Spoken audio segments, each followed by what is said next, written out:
Bonjour à tous et bienvenue sur GITV. Vous l'avez reconnu, je suis avec Bertrand Piccard, le fondateur de Solar Impulse. Alors, on est ici sur un bateau à Paris. On est sur le bateau Energy Observer, le catamaran hydrogène qui a fait plusieurs fois d'ailleurs le tour du monde. La raison de votre présence ici, Bertrand?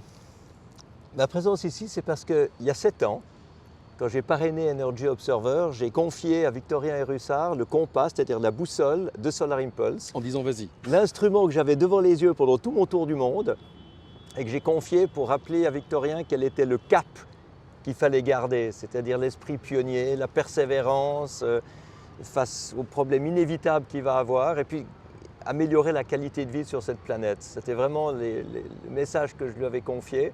Et maintenant que ce compas a fait le tour du monde avec Energy Observer, Victorien me le remet pour que je puisse le mettre sur mon prochain projet qui est l'avion à hydrogène.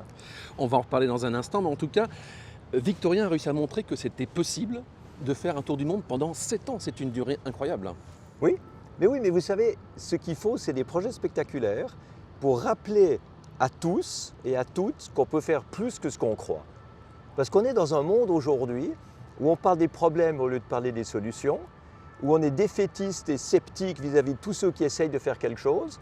Et ça mène à quoi? Ça mène à l'éco-anxiété et à l'inaction.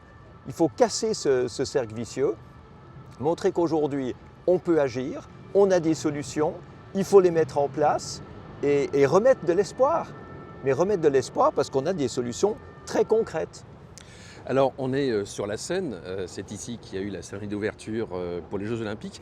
Les Jeux, vous avez suivi ça pendant cet été, Bertrand? Alors j'ai suivi et moi ce qui m'intéresse aussi toujours, c'est ceux qui critiquent à l'avance, qui disent ça ne marchera pas, ça va être un échec, pourquoi est-ce qu'on fait quelque chose d'aussi grand?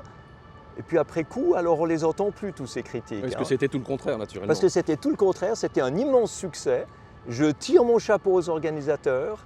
Et ça montre la valeur d'essayer quelque chose de nouveau. Mais c'est ça qu'il faut. Il faut arrêter de croire que le monde va rester le même que par le passé.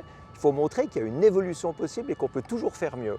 Alors Bertrand Piccard, vous repoussez les limites. On se souvient que vous avez fait le tour du monde sur un avion solaire. Cette fois, c'est un autre projet, c'est un avion à hydrogène. Un avion à hydrogène liquide. Très important. Évidemment, de l'hydrogène fabriqué de manière verte, propre, décarboné. Et cette fois-ci, on va essayer de faire un tour du monde avec 2 personnes à bord, Raphaël Dinelli et moi, et sans escale, un vol de 9 jours. Raphaël, qui est aussi un pilote comme vous?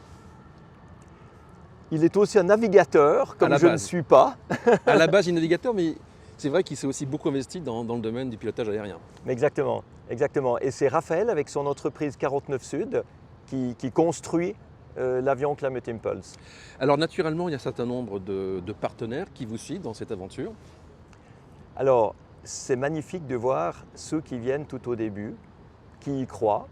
On a ScienceCo, qui est la spin-off de Solvay, qui fabrique des membranes de piles à combustible, notamment des matériaux composites, enfin tout ce qu'il faut pour l'industrie de demain. On a le Maroc qui vient avec l'Office chérifien des phosphates, l'OCP, qui a comme but d'augmenter l'efficience de son industrie, de passer aux énergies renouvelables, de passer à l'hydrogène. On a l'Université Mohamed VI Polytechnique pour tout un programme éducatif pour le Maroc et pour l'Afrique avec les technologies propres et les énergies renouvelables. Oui. On a évidemment Breitling, parce que c'est une amitié depuis maintenant plus de 30 ans. Et puis d'autres partenaires qui sont en train de nous rejoindre pour rendre l'aventure possible. Mais ce qui est intéressant, c'est qu'on a déjà signé assez de partenaires pour avoir la construction de l'avion en cours. Donc c'est plus une idée, c'est un vrai projet qui se matérialise tous les jours un peu plus. Quel est l'agenda jusqu'à 2027? Construction pendant encore 2 ans, test en vol fin 2026, enfin deuxième partie de 2026, 2027 des vols de longue durée comme vol d'essai, puis si possible 2028, le tour du monde sans escale et sans aucune émission. C'est un beau signal pour la filière, ça montre que pour l'aéronautique, ça fait partie des solutions.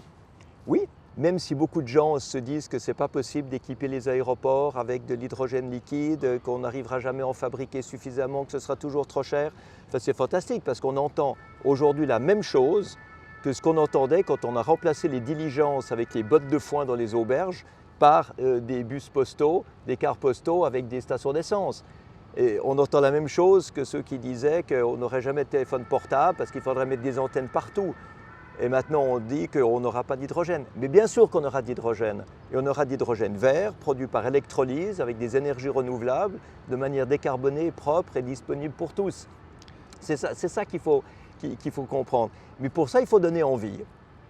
Il faut montrer ce qui est possible. Il faut sortir du cercle vicieux où on n'a pas d'offre parce qu'il n'y a pas de demande et pas de demande parce qu'il n'y a pas d'offre. Donc, il faut créer une envie de mettre ça en place. Comme quoi l'histoire est un éternel recommencement.